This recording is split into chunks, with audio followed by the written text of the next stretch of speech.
Oi, pessoal, bem-vindos a mais uma aula do nosso curso de instrumentalização de agentes, do projeto Tamo Junto, Cultivando Saúde no Socioeducativo.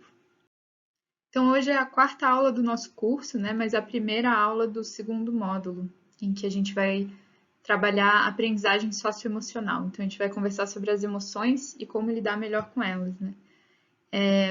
Nesse primeiro encontro, a gente vai dar um panorama geral sobre como funciona o mundo das nossas emoções. Então, a gente vai tentar um pouco fazer um mapeamento, oferecer para vocês um mapa, né, para a gente pensar sobre como funcionam as nossas emoções internamente, né? E por que é tão importante falar sobre elas, né? Porque elas fazem parte do nosso dia a dia de uma forma muito intensa, elas estão muito presentes, né, na nossa vida. E, curiosamente, ninguém nos ensina na escola, muitas vezes ninguém nos ensina na nossa família, né, crescendo, como lidar com elas. Então a gente vai meio que tateando, improvisando, né? E quando na verdade tem muitas habilidades que a gente pode cultivar e trabalhar e descobrir para lidar melhor com elas. E a maior parte de nós não teve acesso, né? Não foi ensinado a usá-las, né? A gente não conhece muitas dessas ferramentas. E por isso a gente lida com as emoções de uma forma muitas vezes prejudicial para nós mesmos e para os outros, né? Como a gente não está consciente muitas vezes de como elas funcionam, né?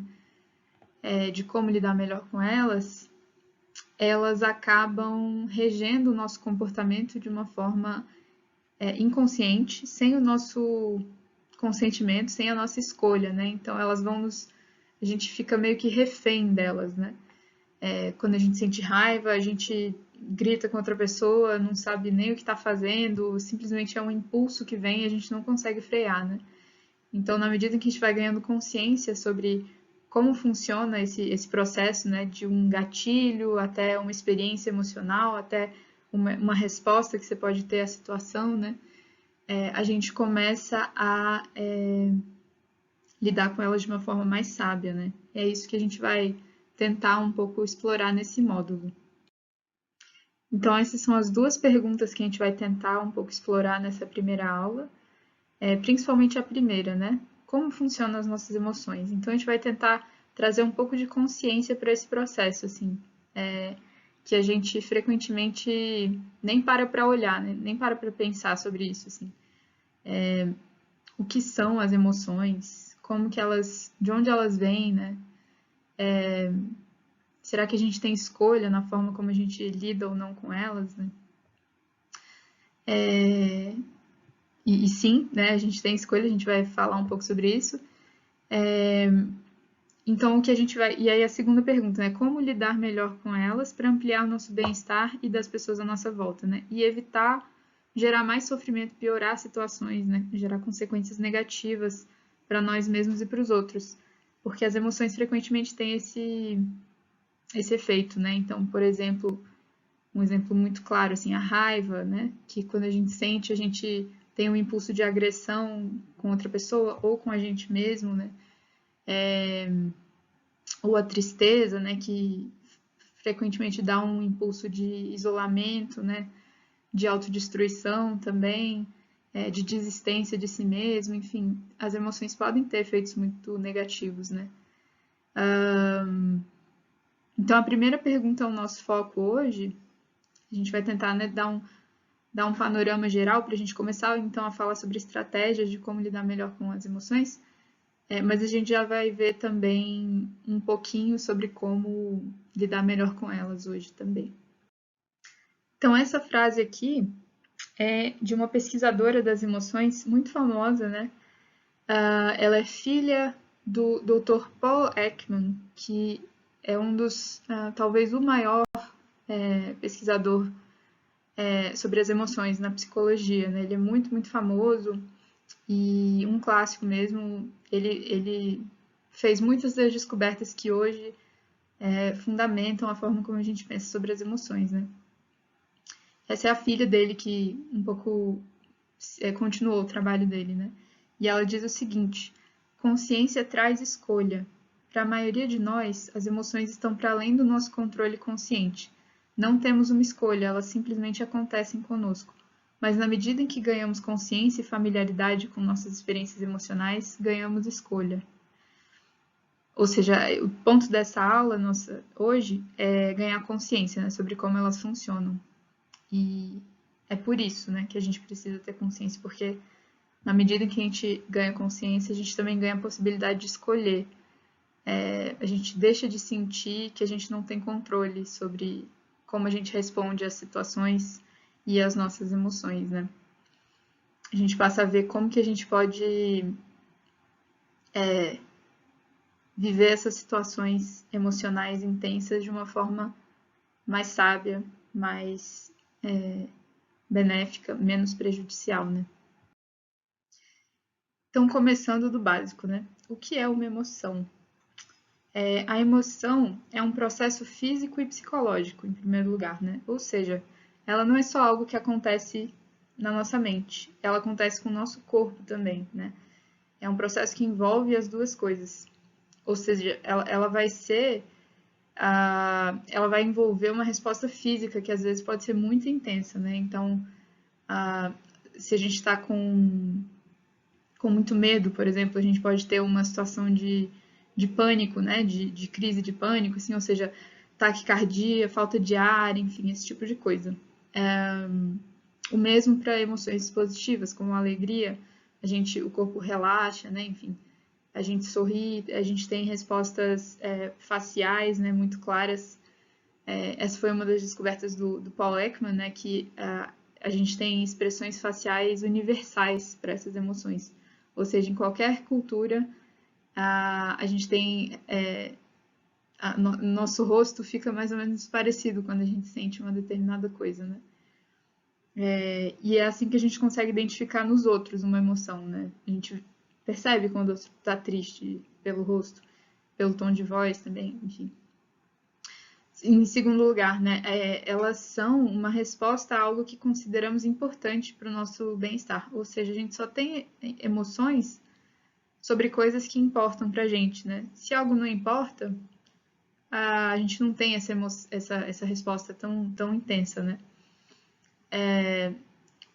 Exemplos, né? A gente se sente triste quando a gente se decepciona, né? Quando a gente queria muito alguma coisa e não deu certo, ou quando alguém que a gente ama morre, ou a gente tem raiva quando alguém é grosseiro com a gente, né? Ou seja, a gente se sente ameaçado, a gente é importante para si mesmo, então a gente tem uma resposta emocional, né? Em terceiro lugar, a gente não escolhe o que a gente sente, né? As emoções surgem de uma forma natural, né? Elas são totalmente naturais a todos os seres humanos, né? E a gente não tem muito controle sobre, a gente não tem muita escolha sobre o que a gente vai sentir. Ou seja, a gente pode querer não sentir raiva de alguma coisa, mas se a raiva vier, ela vem, a gente tem que lidar com ela, né? E daí a gente pode lidar de forma mais ou menos construtiva, né? Cada emoção carrega uma mensagem, né? Então elas têm um propósito, né? Elas vêm dizer alguma coisa. A gente vai ver um pouco mais sobre isso mais à frente. Cada emoção tem uma mensagem. Né? Elas têm um sentido evolutivo, ou seja, elas são naturais e elas são universais, né, a todos os seres humanos, porque elas são importantes para a nossa sobrevivência. Então, o medo é muito claramente muito importante para a nossa sobrevivência. Né? Se a gente vê um tigre e a gente tem essa resposta de medo que nos permite fugir, né? Que nos dá, que nos convoca a uma ação rápida, né? Imediata. É por isso que a gente sobrevive, né? O mesmo com todas as emoções, né? E elas também têm um sentido de comunicar alguma coisa, né? Elas permitem que a gente se entenda em sociedade, né? Elas comunicam necessidades. Ou seja, quando eu tenho uma emoção, eu sei que algo que é importante para mim está em jogo ali. A outra pessoa vai ver nas minhas expressões faciais, na minha voz, enfim, que tem algo importante para mim que está em jogo, né? E nisso a gente vai conseguindo negociar e se comunicar e conviver, né? Então as emoções têm uma importância social também, assim, tudo isso para dizer, né, que elas são muito valiosas, elas são importantes, ainda que muitas delas sejam muito desconfortáveis, né? E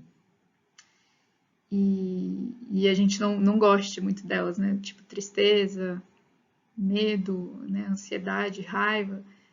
A gente não gosta muito delas, mas todas elas têm uma importância, né? Então aqui a gente tem uma linha do tempo bem simplificada, né, do ciclo de vida das emoções. Então a gente vai ver um pouco mais em detalhes mais para frente isso aqui, mas ela tem essas 3 etapas, né? Tudo começa com um gatilho, um evento, né, que pode ser interno ou externo, em que algo que é importante para a gente, né, como a gente viu, é colocado em jogo. Um exemplo de gatilho possível: você é demitido, ou um relacionamento termina, ou alguém grita com você, né? Coisas que colocam em jogo, né, algo que é importante para a gente, que a gente considera importante para o nosso bem-estar, né? Nosso emprego, nosso relacionamento, nós mesmos, né? E a gente tem eventos internos também, né? Gatilhos internos. Então pode ser uma lembrança, por exemplo. Você lembra de algo muito difícil, de algo muito triste, enfim, isso pode ter esse mesmo efeito de dar o start em uma emoção, né? Daí a gente tem o estado em si, que vai ser composto de mudanças físicas e psicológicas, né? Então você vai ter alterações no seu funcionamento físico, né? Durante o ciclo de vida daquela emoção. Ou seja, se você está com raiva, você vai tensionar tudo, né? A mandíbula, os ombros, o rosto, né? A testa aqui, o sangue vai subir para a cabeça. Esses são efeitos físicos da raiva, né? E mudanças psicológicas, ou seja, vão vir pensamentos junto com aquilo, né? Ideias vão surgir, planos vão surgir, enfim, tudo a partir desse estado emocional. Daí a gente tem uma resposta, ou seja, a partir de toda essa salada interna que está acontecendo, você vai ter uma ação que pode ser construtiva ou destrutiva, né?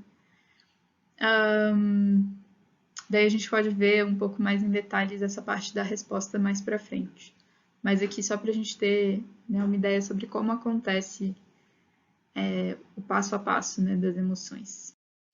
Então, o Paul Ekman, que é esse psicólogo, pesquisador das emoções, né, que eu comentei, ele descobriu nas pesquisas deles que os seres humanos têm 7 emoções básicas, né?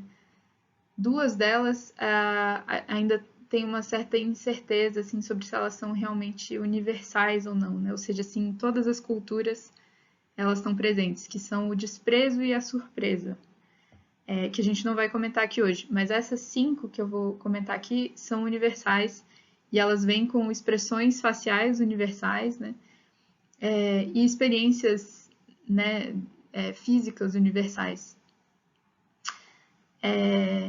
Então eu vou mostrar aqui as expressões faciais e vocês pensam aí qual emoção tá presente em cada rosto, né? Porque a gente já é meio treinado assim pelo dia a dia para reconhecer isso, né? Essa aqui é raiva, medo, tristeza, alegria e nojo, né? Essas são nossas 5 emoções básicas. Então, não existem emoções boas ou ruins, né? Apesar de algumas serem mais desconfortáveis que outras, né? A gente quer fugir um pouco do desconforto, né? Das emoções desconfortáveis, mas elas vêm com um propósito e uma mensagem, uma importância, assim como a alegria, né? Que a gente adora, né? Então, todas elas podem ser acolhidas, né? Recebidas com tranquilidade, porque elas são naturais, são universais, né? E, e elas têm um propósito, né? Que a gente tem que aprender a escutar. Daí a gente pode começar a falar um pouco sobre cada uma das 5 emoções básicas, falando sobre a raiva, né? Ela é muito importante pensar sobre a raiva por 2 motivos. Primeiro, porque ela é muito normalizada no nosso mundo. Ela está muito presente, né, no nosso dia a dia, assim. A gente vive em um mundo que quase valoriza essa postura agressiva, né, com relação às outras pessoas e, enfim, essa postura de embate, né, quase como se quem não assume esse lugar de confronto com o mundo, né, esse lugar bélico, esse lugar competitivo, esse lugar de agressão quase, né, é visto como uma pessoa que está sendo. A gente às vezes pensa, né, que está sendo feito de trouxa, que está sendo passado para trás, né? Então a gente realmente entende na nossa cultura, né, que a raiva tem mais é que ser expressa mesmo, né? Assim, ela tem mais é que ser. Quando a gente sente raiva, a gente se sente no direito, né, de descontar isso nas outras pessoas, enfim. A gente não entende que ela enquanto impulso bruto, assim, cru, quase que quase que sempre, invariavelmente, assim, vai gerar só consequências negativas, né? Dificilmente a gente, em um momento em que a gente agiu com muita raiva, isso gerou algum resultado positivo, né? O segundo motivo pelo qual é importante falar sobre a raiva é que no âmbito do socioeducativo, ela está muito presente, né? Ela talvez seja a emoção mais importante de se discutir, junto com tristeza, né?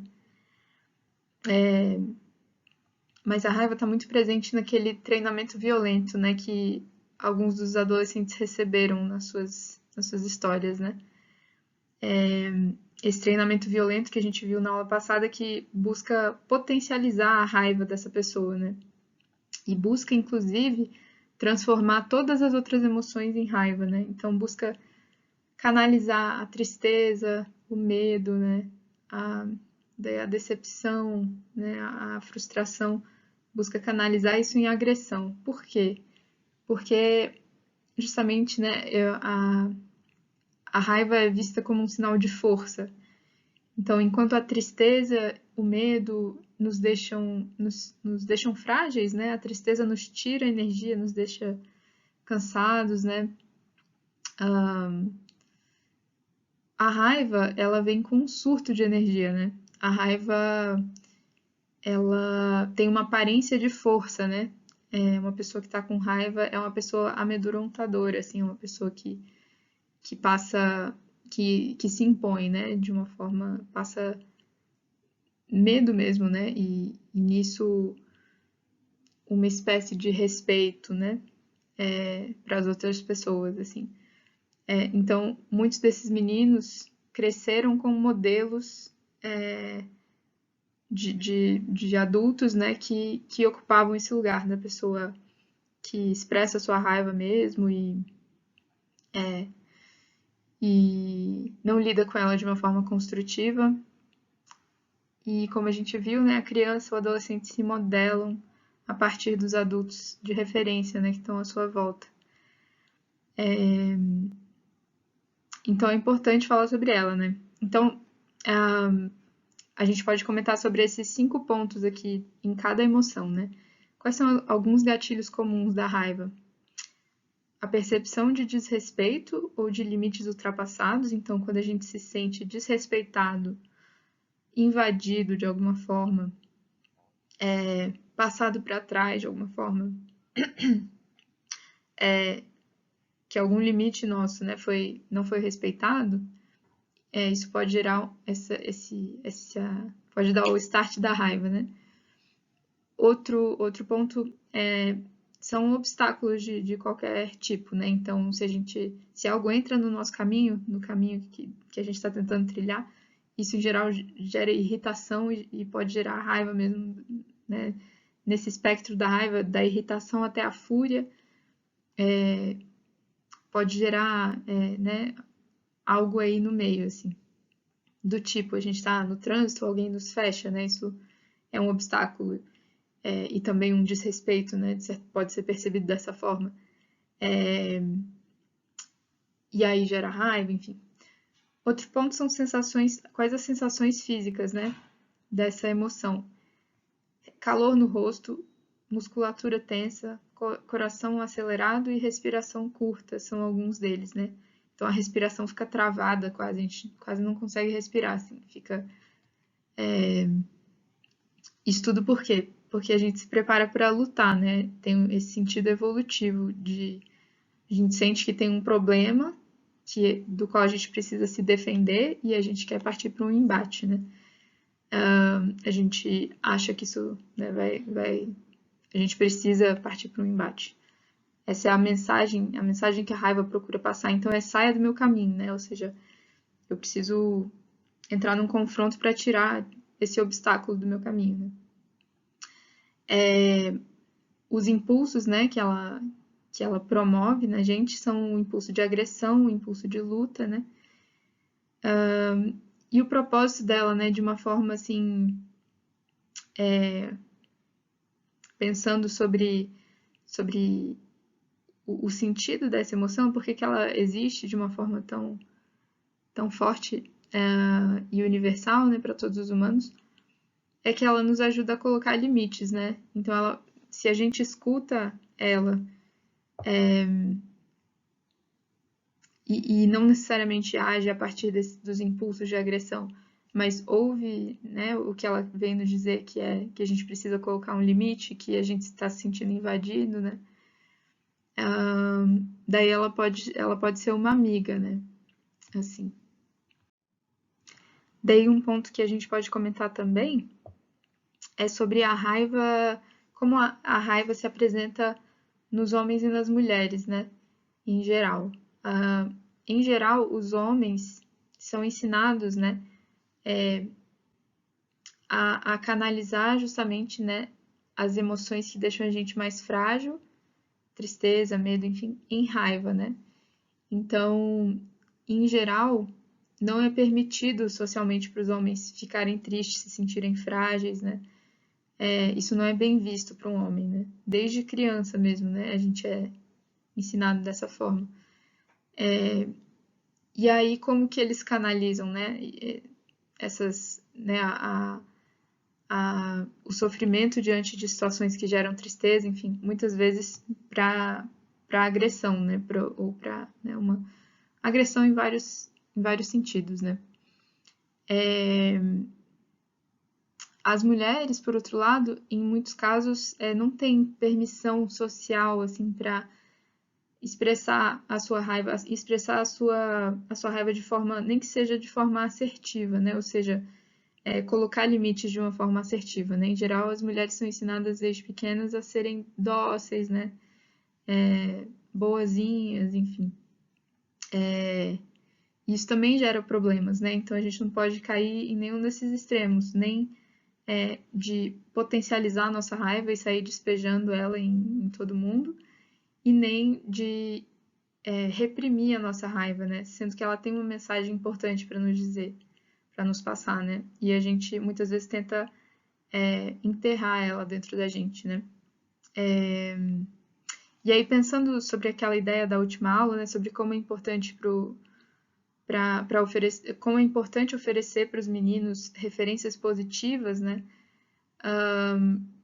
Para os adolescentes, ou seja, modelos, né, de pessoas de referência que eles podem admirar e que tem uma relação mais saudável, né, com as próprias emoções.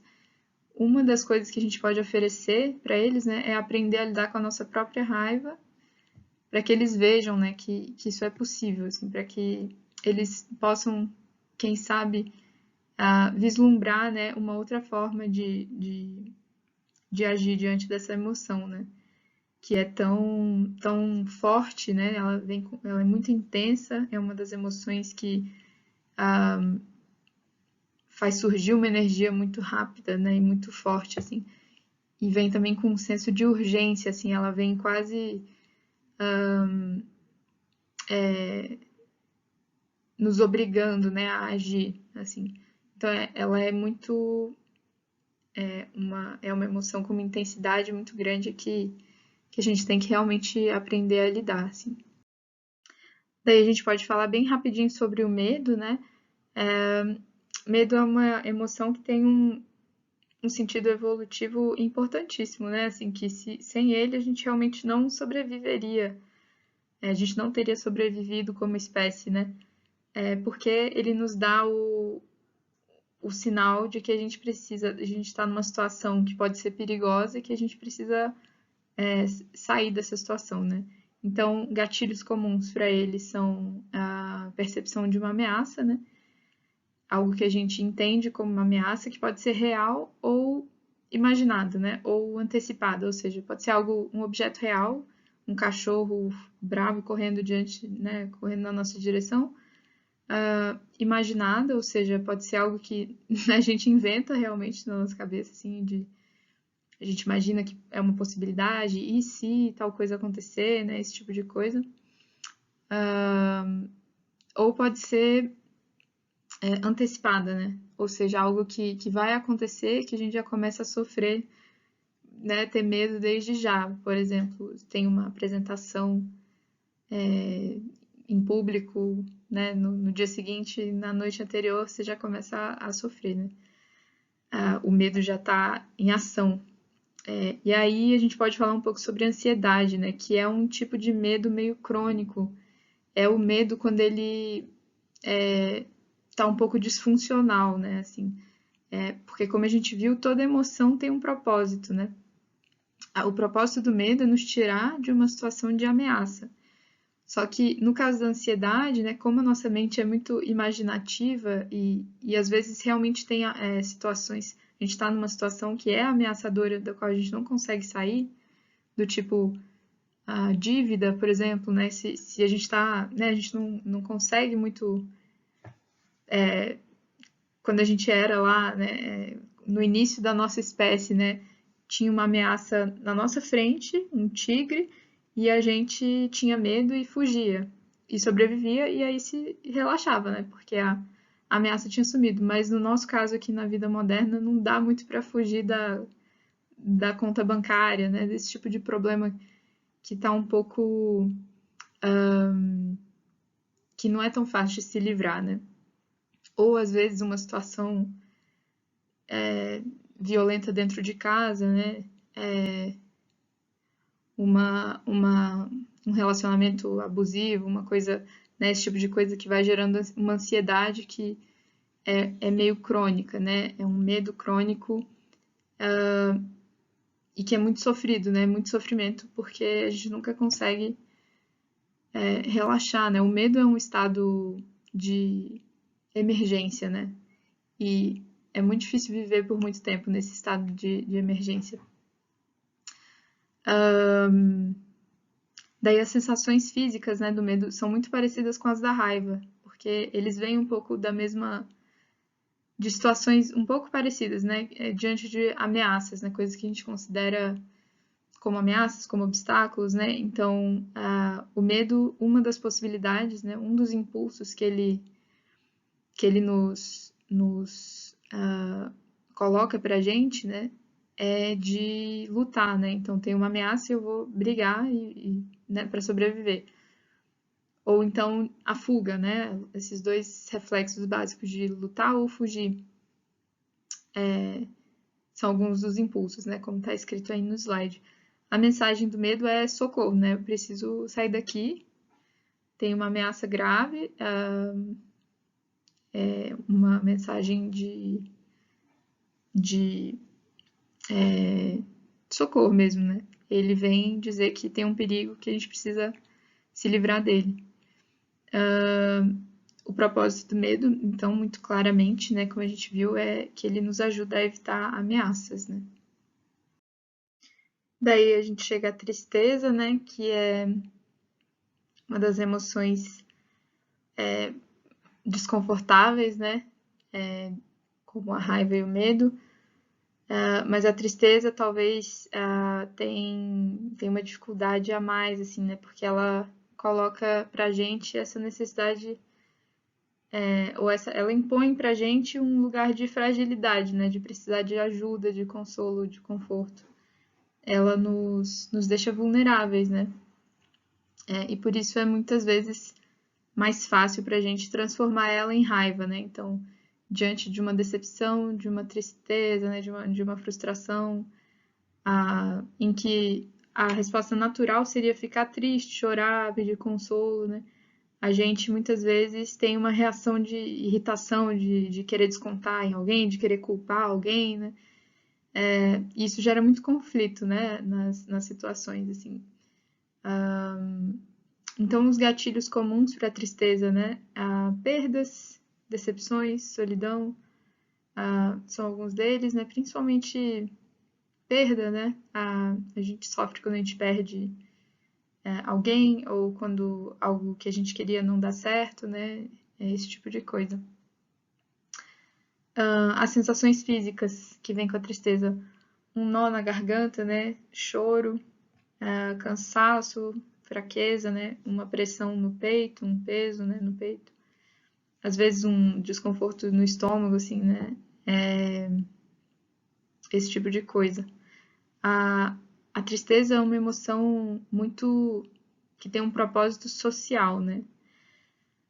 O principal propósito evolutivo dela, né, que a gente consegue interpretar é que, ou seja, ela existe porque ela sinaliza para a nossa comunidade, para as pessoas que estão à nossa volta, que a gente precisa de ajuda, né, que a gente precisa de acolhimento, de conforto. Essa é a mensagem que ela passa, né?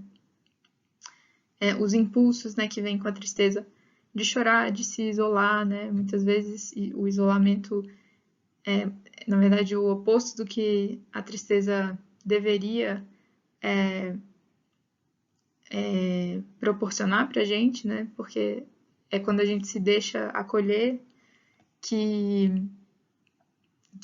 a tristeza cumpre o seu papel, né? Mas muito por essa nossa dificuldade, né? Enquanto cultura mesmo de se mostrar frágeis, né? A gente em geral tenta se isolar. E isso é o caso com muitos dos adolescentes, né? No socioeducativo. Exatamente pelo que a gente já comentou, né, de uma dificuldade muito grande, né? Todo mundo tem essa dificuldade, mas quem sofreu esse treinamento violento, quem carrega esse peso de ter que ser sempre forte e tá no controle da situação e nunca sofrer, nunca pedir ajuda, né? Para essas pessoas é muito difícil lidar com a tristeza, né? E daí muitas vezes vem essa vontade de se isolar, de não expressar, né? O que você precisa expressar. E aí o propósito dela, né, exatamente é que ela nos ajuda a receber apoio. Quando a gente chora, quando a gente tem as expressões faciais da tristeza, as pessoas sabem que a gente precisa, né, de ajuda. Daí a gente chega aqui à nossa favorita, né, que é a alegria. Os gatilhos comuns para essa emoção são prazer, né, prazer sensorial, do tipo comer uma comida gostosa, ouvir uma música bonita, né, esse tipo de coisa gera, né, em geral gera experiências de alegria. Experiências de conexão, ou seja, quando a gente se sente conectado com outras pessoas, né, com a natureza, com, às vezes, uma coisa espiritual, né, e sucesso, né? Experiência de sucesso, quando a gente queria muito alguma coisa e deu certo, né? Isso é um gatilho forte de alegria. Também outros tipos de coisa, né? Por exemplo, presenciar atos de bondade, em geral, gera alegria, né? Quando a gente vê alguém sendo ajudado, né? Ou uma pessoa sendo bondosa, né? Isso gera, talvez porque remeta a essa dimensão da conexão humana, né? Costuma gerar, né? Um contentamento, um relaxamento. Daí as sensações físicas, né? A musculatura relaxa, do rosto, né? Relaxa. tem um sentimento de leveza, né, no corpo. E o sorriso, né, que é clássico. A mensagem da alegria é que isso é bom, isso me faz bem, né? Eu quero repetir isso, né? Daí os impulsos, continuar, né, nesse lugar ou repetir esse lugar, né? Essa experiência. O propósito da alegria é que ela nos ajuda a descobrir o que nos faz bem. Ela nos guia mesmo, né? No que, né? Se o medo e a raiva tentam evitar as coisas que nos fazem mal, a alegria nos leva para o que nos faz bem. Né? Daí a gente chega ao nojo, né? O nojo vem quando a gente percebe algo como tóxico, que pode ser tóxico fisicamente, ou seja, uma comida estragada, né? Que nos dá nojo, um cheiro ruim, né? Um inseto, alguma coisa que a gente percebe, né? Como isso não vai me fazer bem, assim. E pode ser tóxico também num sentido, o Paul Ekman chama de moral, né? Ou seja, quando a gente presencia atos de crueldade, por exemplo, alguém sendo muito cruel, alguém sendo imoral, né? Em geral, a gente tem essa experiência do nojo, assim, de querer se afastar daquilo ali como se isso fosse nos intoxicar, né? Assim, querer evitar esse envenenamento, tanto físico quanto, né, psicológico quase, né? As sensações físicas, né? Um enjoo, um estômago revirado, essa expressão, né, que a figurinha está fazendo aí, a mensagem que o nojo passa, né? Eu preciso sair de perto disso. Os impulsos do nojo, se afastar, né? Vomitar, às vezes, né? Em casos extremos. E o propósito do nojo, né? Ele nos ajuda a evitar o que é tóxico. Ele nos orienta com relação a isso, né? Evita que a gente se envenene.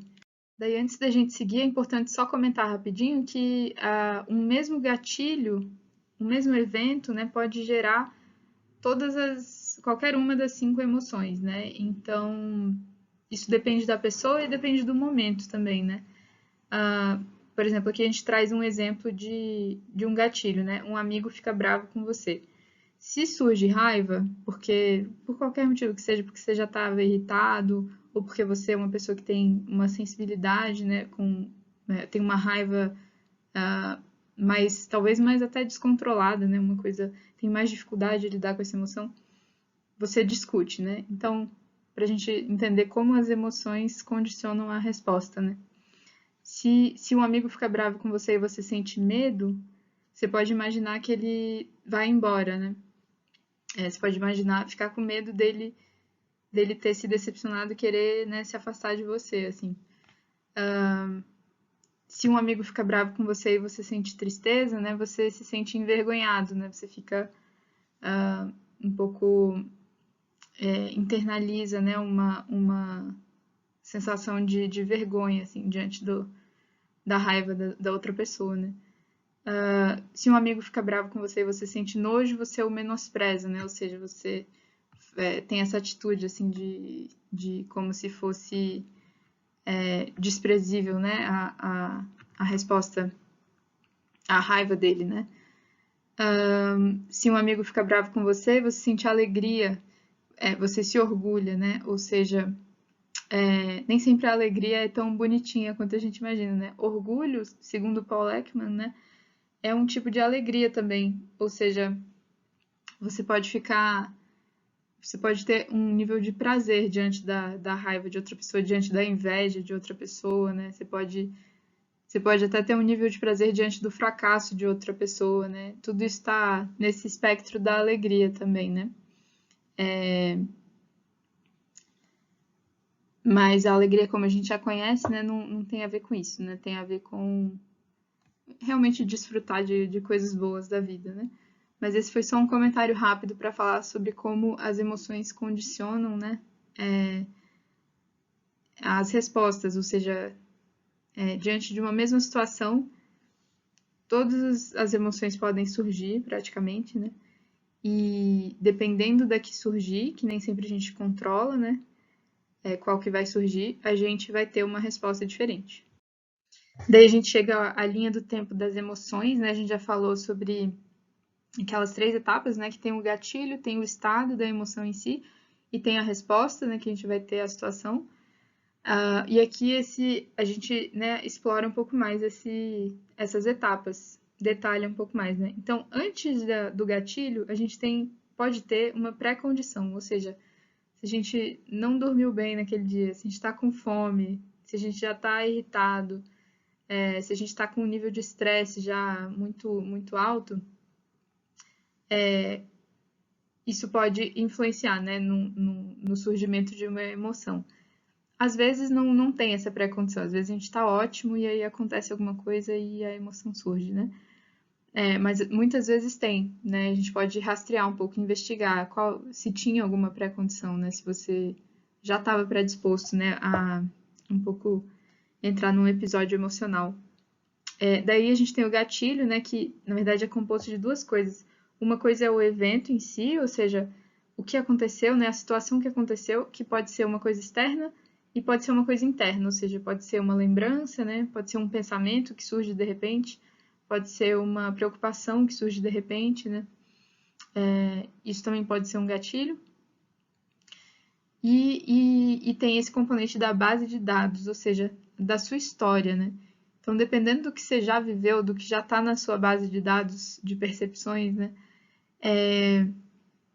Isso vai influenciar os gatilhos que você vai encontrar no mundo, né? Por exemplo, se você é uma pessoa que sofreu bullying na escola, é possível, né, né, sofreu foi um pouco oprimido por crianças ou adolescentes mais velhos que você, né, por pessoas mais velhas, é possível que você tenha uma cicatriz aí, né? E isso vai influenciar o tipo de, né, a forma como você vai se relacionar com o mundo, assim. E pode criar gatilhos para você que outras pessoas talvez não teriam, né? Por exemplo, se você vê uma situação de alguma criança sofrendo bullying, você pode ter uma resposta emocional muito intensa, né? Pode ter um gatilho de raiva ou de tristeza muito grandes, né? Que outra pessoa poderia não ter. Daí a gente tem o estado em si, né? Que a gente já falou, que é composto de mudanças físicas e psicológicas. E aí a gente tem o principal, né? Que é o que mais nos interessa aqui, que é o que a gente vai fazer com essa emoção e nessa situação que surgiu, né? A gente vai falar um pouco mais nas próximas aulas sobre estratégias, né, que a gente pode adotar para lidar com elas. Mas, de forma geral, a gente pode ter 2 respostas possíveis. Uma resposta destrutiva, né, que só vai gerar, né, destruição para nós mesmos e para os outros. Por exemplo, na raiva, né, a gente pode xingar outra pessoa, agredir, só piorar o conflito, né? Ou a gente pode ter uma ação construtiva. Por exemplo, na raiva, a gente pode usar aquela emoção que surgiu para, né, depois de tratar ela um pouco, contar até 10, descansar, né, um pouco, colocar um limite, né, falar, se expressar de uma forma clara, assertiva, né. Daí a gente vai ver um pouco mais adiante, como a gente pode ter cada vez mais ações construtivas a partir das emoções, né. Então a gente não escolhe muito, né, na verdade a gente nunca vai deixar de sentir emoções desconfortáveis, né? Como tristeza, como raiva, enfim. Mas o que a gente faz com elas está sob nosso controle, né? Apesar de a gente não ter essa impressão muitas vezes, né? Vem um impulso e a gente só vai, se atropela e pronto. Mas a gente vai começar a explorar, né? Já hoje, mas assim, mais profundamente mais adiante, o que a gente pode fazer para evitar que as emoções tenham consequências destrutivas no mundo, né? Para nós mesmos. E daí depois a gente tem uma pós-condição, né?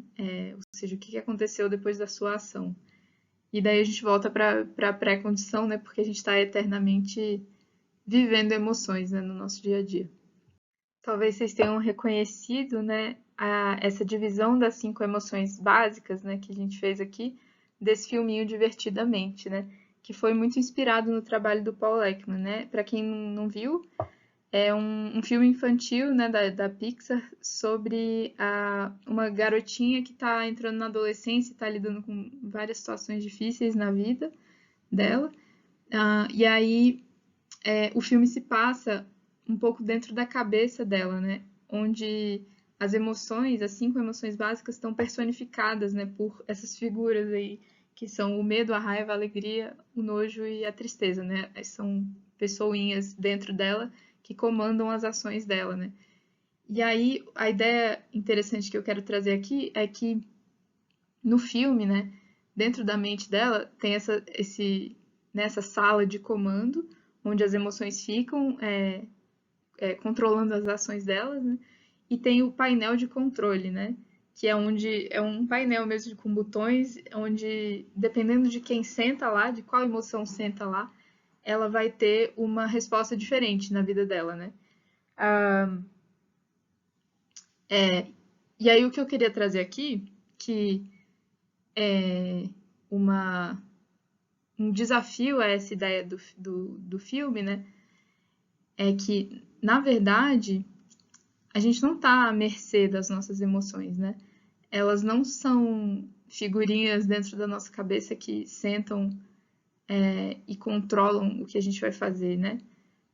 Na verdade, a gente tem autonomia diante delas, né? A gente pode aprender a se relacionar com elas, a observar elas surgindo e dizer, olha, ok, eu escuto o que você está dizendo, mas eu não vou seguir esse impulso, porque eu sei, né, que isso não vai ser bom, nem para mim, nem para outra pessoa, nem para, né, o mundo à minha volta.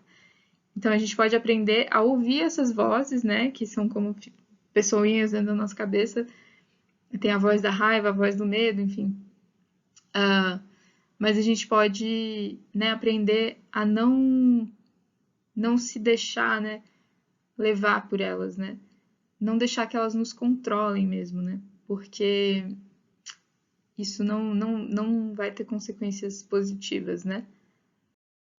Daí agora, para finalizar nossa aula de hoje, eu queria propor 2 práticas ou 2 posturas que a gente pode ter diante das nossas emoções, né? Como eu já disse, a gente vai ver mais estratégias, né? Coisas que a gente pode fazer mesmo em um momento de crise, né? Em um momento em que tem uma emoção muito forte acontecendo. Eu vou falar sobre elas mais para frente, né? Nas próximas aulas.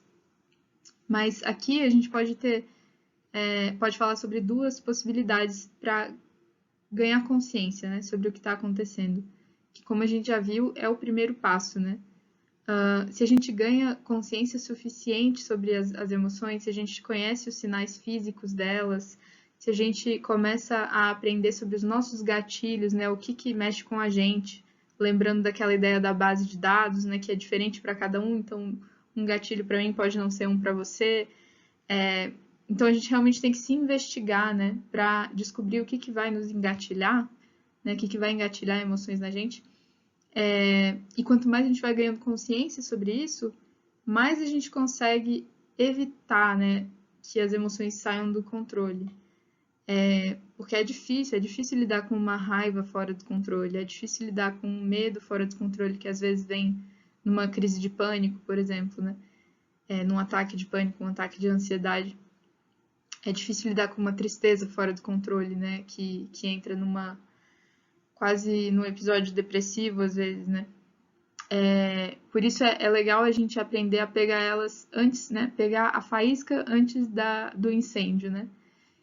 E a gente faz isso ganhando cada vez mais consciência sobre os sinais físicos, né? Delas acontecendo, ou seja, eu começo a notar, né? Quando eu tô ficando tenso, né? Por exemplo, quando minha respiração tá travando, quando eu tô ficando com raiva. E quanto mais consciência a gente tem sobre isso, né? Esse é o primeiro passo para tomar melhores decisões, né? Pensando na ação construtiva e na ação destrutiva, para tomar ações, né, construtivas cada vez mais. E daí, uma primeira prática, né, que a gente pode fazer nessa perspectiva de ganhar consciência sobre o nosso mundo das emoções, né, é a prática do aperto de mão. Qual é a proposta aqui, né? É que você aprenda a presenciar a sua emoção sem tentar consertar ela, alterar ela, exagerar ela, né? Agir, né? Deixar que ela comande como você vai agir ou se livrar dela, né? Reprimir ela.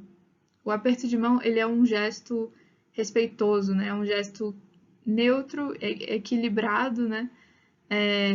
Ele não é nem um empurrão e nem um agarrar aquilo ali.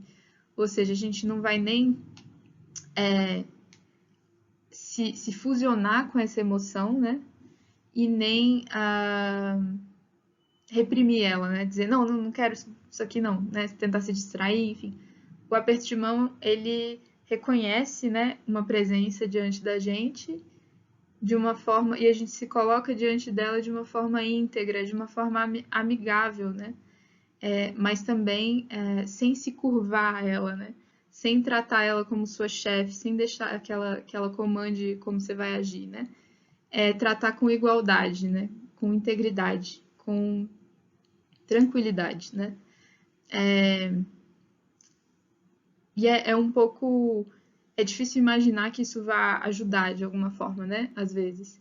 Mas, na verdade, a emoção em si, tem muitas pesquisas que apontam que a emoção, enquanto uma resposta física e psicológica, né? Ela, em geral, dura pouquíssimo tempo. Ela dura minutos, assim. Se a gente deixa ela acontecer e cessar, né? Sem tentar nem interromper esse processo, né? E nem agir com ele, né? Ou seja, que a gente sabe, né? A gente dificilmente quando a gente está sob o controle de uma emoção e a gente age, isso gera algo positivo, né? A gente só se complica mais, em geral, assim. E aí, se a gente deixa ela seguir o seu curso natural, né? Se a gente senta, respira fundo, se possível, né? Sai daquela situação, se for uma situação que está acontecendo, né? À nossa volta. E tenta fazer esse aperto de mão, né? Falar, ok, eu reconheço, né, que tem uma presença, né, aqui dessa emoção. Não vou sentir, né, os efeitos físicos dela, o coração acelerado, ou a tensão, ou a vontade de chorar, né? Se a gente deixa esses efeitos acontecerem, ela passa, em geral, ela passa muito mais rapidamente, né?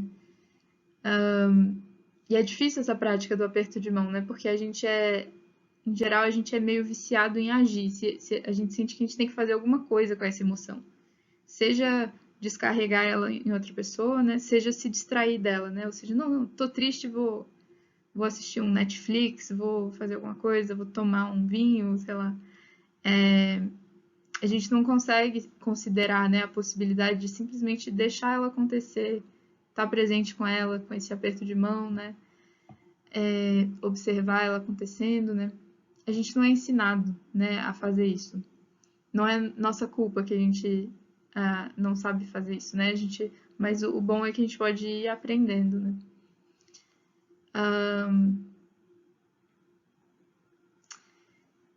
E aí, de novo, né? Reforçando, assim, porque às vezes quando a gente ouve essa ideia de que é possível ficar com a emoção sem agir a partir dela, né? A gente tem a impressão de que a gente vai ser passivo, né? Que a gente vai ser meio lerdo, né? Meio passado para trás, assim, né? Que, por exemplo, se a gente está com raiva e a gente não responde, né? A situação com raiva, se a gente vai se acalmar, tal, é como se a gente tivesse sendo feito, sendo meio trouxa, né? Assim. Mas na verdade, né? A gente está sendo sábio, né? A gente está ganhando familiaridade, né, com o nosso mundo emocional para depois tomar uma decisão, né, sobre o que a gente vai agir, sobre como a gente vai agir. Uma decisão mais consciente, né? Considerando a realidade do que está acontecendo e do que aconteceu, né? Porque esse é outro efeito das emoções, né? Elas são tipo um óculos, assim, que quando você coloca, você vê tudo com aquela cor e de uma forma distorcida até, né?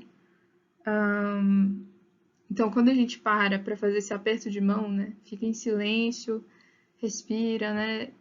Presta atenção no corpo, nos pensamentos, né? É como se a gente conseguisse tirar esse óculos da emoção, né? E olhar para a realidade como ela é, de verdade.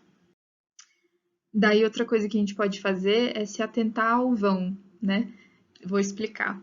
Tem essa expressão que eu não sei se vocês conhecem, Mind the Gap, né? Que é uma instrução que tem pintada no metrô, nos metrôs de Londres, né? O que significa isso? Se atente ao vão entre o metrô e a plataforma, né? Então, toda vez que o metrô chega, tem isso escrito no chão e vem um som, né? Um aviso, assim, cuidado com o vão, né? Se atente ao vão, para você não cair no vão.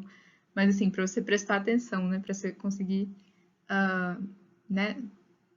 Entrar no trem ou na plataforma sem cair. Mas aí aqui a gente usa de uma forma diferente, né? A gente se atenta a esse vão entre nós e a emoção, né? A gente tenta se lembrar que a gente não é aquela emoção, que ela é uma visitante passageira, né? Porque o que a gente faz, em geral, é se fusionar com ela, né? Então, se a gente está com raiva, se a gente está triste, a gente gruda naquilo ali como se fosse quem a gente é, né? E a gente esquece que a gente é uma pessoa livre antes dessa emoção, né? Então, a gente pode ir exercitando essa consciência, né? De que a gente consegue observar as emoções. E exatamente porque a gente consegue observar elas, que a gente, né, a prova de que a gente não é essa emoção. Quanto mais a gente consegue observar elas de longe, mais a gente se dá conta disso, né? E aí mais a gente tem a sensação de que a gente tem escolha sobre como a gente vai responder às situações, né? Porque ela não está mais colada na gente governando as nossas ações, né? A gente consegue ouvir o que ela tem para dizer e tomar uma decisão ponderada, né? Que a gente traz essa frasezinha do Viktor Frankl, né? Que é um psiquiatra e um psicólogo muito famoso, né? Ele diz assim: entre estímulo e resposta há um espaço. Nesse espaço está nosso poder de escolher nossa resposta. É nela que reside o crescimento e nossa liberdade, né? Se atentar, é nesse vão, né? Que entre nós e as emoções, né? Entre os estímulos e a nossa resposta, né? Que a gente consegue exercitar a liberdade, né? De escolha. E que a gente consegue tomar decisões mais construtivas, né?